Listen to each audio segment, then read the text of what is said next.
Hey, it's Chris, Liege Games. Let's talk Kickstarters coming out next week. The list is going to be ever growing, I think, by progressive weeks as we head deeper into February.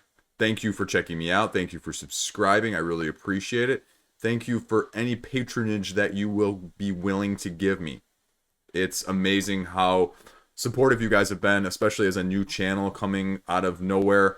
We have been blazing through the end of the 500s and 600s of subscribers, so hopefully we can get to 1,000 soon so we can blast through my goal of 2021 and 2021. So, you're not here to listen to me talk about that. Let's talk about Kickstarters. What's upcoming next week? Now, the first big one, and this is going to be the true test, I think, for a lot of us, especially myself, who previously backed the first game, Kingdom Rush Rift in Time, is Kingdom Rush Elemental Uprising. This is launching on February 9th. This is actually the preview campaign you can see right here, and they are the first real test on GameFound, not on Kickstarter. So, mixing it up. It is a brand new standalone game, and this brings mixed feelings, to be very frank with you. At times, that's a great thing. At other times, I feel like it's an Aeon's End sort of dilemma, where I don't need a lot of superfluous base stuff that ends up coming in each of these standalone games. And I know you want to get people into your IP or your brand wherever you can. At the same time, it does occasionally leave a bad taste in returning backers' mouths as well. Not big, not massive by any means, but it's something to, Would it have been $15 less maybe if I could only get the new stuff and make it not standalone? You know, $15 is $15. I'm Dutch. So, what do we know right now? Not a whole lot, actually. This tells us exactly a little bit that's out there, and obviously this is going to be fully expanded upon when the campaign launches, but unlike a lot of the other things on this list, we have a date, we have a little bit of information, and we have something to go off of because of what we know about the previous game. So what are you getting? You have more heroes, you have more enemies, there's going to be earth, there's going to be lava, there's going to be a whole bunch of other stuff. You're going to be trying to survive elements, as the title may suggest, so they're really going to be playing to that theme. I think the biggest concern that I would have as a returning backer at this point is, what is going to make this game that much different without making it too more difficult to learn or to get to the table in the first place? And is it going to be that much different than the base game that it's actually worth having another? And that's always the question with these sequels, let alone standalone sequels. So, new heroes. Okay, great. Blood and Sand, Death is Not the End, another mage or priest or something, ice mage, some sort of monkey guy. So you get a little bit of everything already. Now, this is where they start to already deviate from the other things. Environmental elements. So magic blossoms appearing, you can interact, helping you turn away the monsters, allow you to trigger special attacks when your heroes step on them. Add an additional element to make the hero movement a much more important resource. Because, yeah, that is a little bit, I would say that is a little bit underrated sometimes in the first game. Elemental hordes, so you've got new bad guys on these tiles.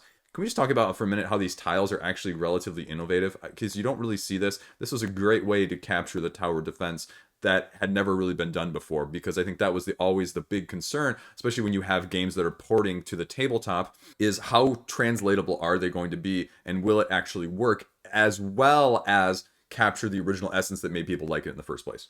I would argue that they did a really good job. Tough, okay, sure, they talk about some of that, monster abilities, they've got shields now, languages, German edition, and that's about it. So, I mean, obviously more is going to be revealed, but I think you're looking at a price point of probably something along the lines of $150 for the all-in, $175. Just depends on how many other superfluous things they throw in, like your own sleeves, additional organizer trays, just that sort of stuff. But I think you're looking mid-100s easily then for an all-in. Hopefully there'll be just, like, let me piecemeal it a little bit as a returning backer, but given the fact that they've already gone ahead and blasted everywhere out that this is a standalone expansion, I have my doubts. I'll check it out. I really like the game, but am I in love enough with the game that this would actually get to the table? That's the question, and the answer is, frankly speaking, I don't know. I'm probably going to have to try it, play it once or twice myself again. It's a great solo game. I'm just not sure if it is better at the 3 and 4 player counts, which is where I tend to play a lot of things nowadays, or want to. It's really much better 1 or 2 player, in my opinion, as an optimization puzzle. Anyway, my own thoughts. Okay, next. Next up is Forest of Radgost. Now, I mentioned this about a month or so ago as one of the ones that was sort of possibly in January. Well, it has been definitively announced for February 10 on Kickstarter. And there's a few comments and critiques and reviews out there. I think there's one text review as well as one video review on Board Game Geek, so you can get a slight sense of how it plays. At the same time, it's still a little bit sparse on the actual information, so I don't quite have a good sense of what it is. It is a Slavic myth that you are trying to find and rescue these two children within a forest filled of creatures of mythological origins. And it is more, if Cora Quest was sort of the tweener, this is the next level up. It's not super complicated, but it's got another layer of depth that maybe Cora Quest doesn't, it seems like. That is not yet still to the heavier dungeon crawls, exploration games of that ilk that are going to fall in the Simon category or similar. The one problem and the one concern I have right now is miniatures. I think this is a great game where if they had gone standees, I would be more likely to back it because it seems like it has some unique aspects. There's something like, like half a dozen or 8 different decks of cards you're going to be drawing from to sort of figure out what's going on, to move around, to draw the bad guys, to everything in the game is controlled by these decks essentially. The other question I have is that this is already, it states right down here, it's a role player game where each player controls a character with backstory, motivation, and skill set. And the last game that I sort of had that was more role player-esque was sort of, I guess, in that realm a little bit, Thornwatch by the guys from Penny Arcade, and that just didn't really fly that well for me. Other aspect of this is you're deciding whether to run, hide, flee, or communicate without knowing what you're going to face. So that's a unique element. I'm sorry, here we go. 9 decks of cards, open world dimension. Again, I think I need to see this in action. I need to see how this actually plays. And I think the price point is probably going to be the biggest concern with this game overall, because now that you've gone with the decision to have miniatures in this, which, I mean, I'll say it's not really miniatures that are going to draw me in from that side. I mean, this is much nicer. This is much nicer. But I think this story with the Slavic myth and the game board and just the picture on the front page of this, it seems more suitable for like really animated cardboard or acrylic standees that would really make it pop on the table to give it that extra flair and color that these gray blue miniatures aren't just going to be able to provide as much. But again, my own personal taste, I think, again, price point obviously can be higher because you have miniatures. Is that going to help it or hurt it because it is something unique? I'm intrigued because I don't know much about the Slavic background and culture, so I'm going to be checking it out. But will it beat out something else that's on my list? Time will tell. I don't know. So this one sort of falls in between, and I'm going to cover it because it's on the pre-launch Kickstarter list on Board Game Geek. It's called Descending the Stairs, and it's launching on February 10 as well. And it's more of an RPG-esque game using a full deck of cards where you're narrating the last night at a familiar nightclub, taking turns answering questions about what happened at night. You're creating this environment to explore, and you descend the stairs for the last time is what it's going for. I have absolutely no idea if this is more of a tabletop game or an RPG game, and it sounds weird that they put it on here because when it links to it, it's more under the RPG side of things, it appears. So I'm going to include it here because I'm not sure exactly if it's trying to bridge the two worlds or if it really is going to be more of an RPG, but I'll mention it just as a side note if anyone else is interested in that sort of thing. Check it out. It's going to be more of a story, again, a storytelling game in that way rather than truly more of a tabletop board game experience. So since it's a short week, in the upcoming week, I'm going to throw 2 on the end here that just sort of launched really, really recently at the end of the week here that I did not have coverage of on the ones that already launched this week on the previous video. So let's talk about them real briefly. Here is Queen. Metro, Deluxe, the big box. Big boxes are what they're known for, doing remakes of a lot of their old games. This is, I think, a 20-year anniversary of Metro. You're getting 9 expansions, including 6 new city expansions. And like a lot of Queen Games products, they're coming with things that you might not be able to get at retail, the Queenies, as they call them. Now, I have mixed feelings on these because, like I said, they call them Queenies. It's FOMO. It's the Kickstarter exclusives. It is $90 for a big box, and I went to Board Game Geek to see this game. I like the appeal of this game. What I saw this being compared to was Suro, but with a lot more analysis paralysis. When I think of Metro type games right now, On the Underground is really the forefront of what I prefer and the edge of the analysis paralysis that I can handle. I don't think that this is necessarily doing anything new comparatively to what the previous Metro was, except it sounds like they're doing new artwork, new expansions with a new mechanic.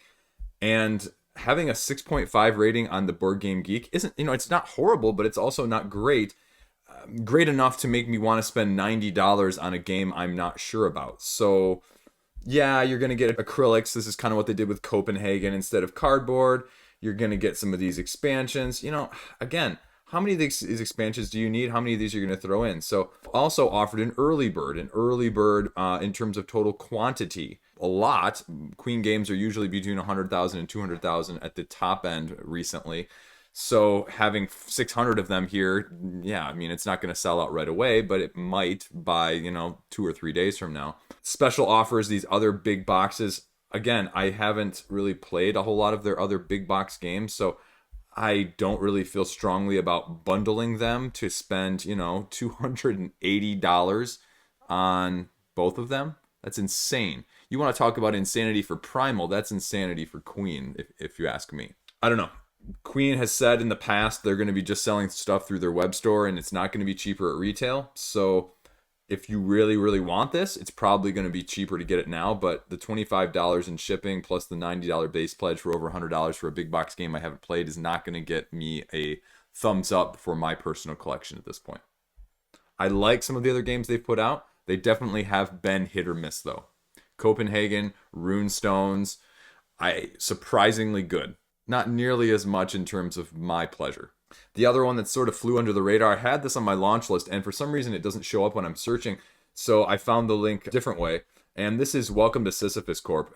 This is back office politics, and where you're trying to backstab your coworkers. First off, disclaimer, this is a game that is going aesthetic second, gameplay first. They're emphasizing that. They're admitting it. They're saying, hey guys, this is what we are. This is what you need to know. It doesn't need to be all of these things aesthetically over the top, but you're going to get what you're going to get from us. $22 is a print and play. $40 is copy of the game with cheaper shipping. Okay, so that's card chaining, take that, hand management, tile placement. So a lot of stuff that you're going on in this game. And so what are you actually doing, though? You're laying down cards to make a path to outrace your coworkers. I like the comparison because I understand the comparison. However, I don't know if everyone's going to like this comparison or understand it. When you say combining Mario Kart and Yu-Gi-Oh, you're placing down face-down cards or face-up cards that are going to have detrimental or positive effects depending on which you're preferring. And Mario Kart, where they're talking about using shells, especially the blue shell, in terms of a take-that sort of approach. So they've got a couple videos out there so you can take a little preview review sort of situation here. I can't speak much to it. The rule book is there.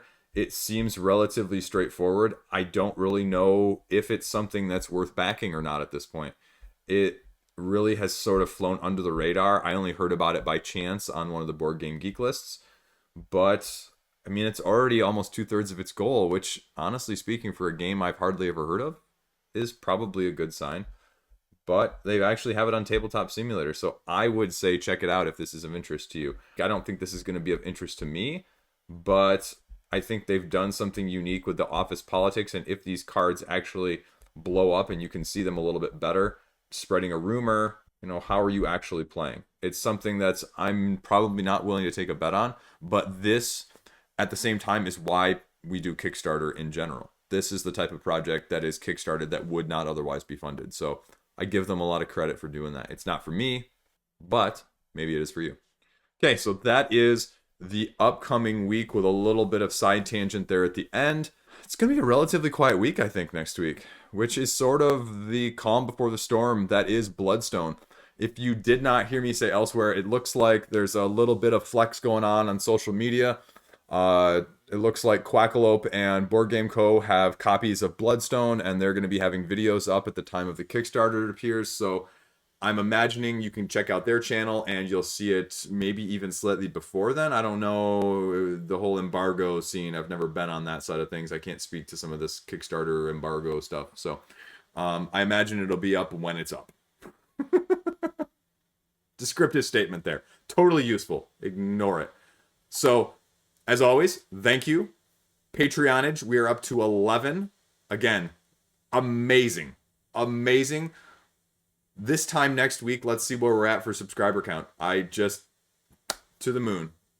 I really appreciate it, guys. Thanks. It means a lot. I know I say this on almost every video, but it's because it's true. So, thank you. Kudos to you guys. Couldn't do it without you. Thanks for watching. Thanks for putting up with me.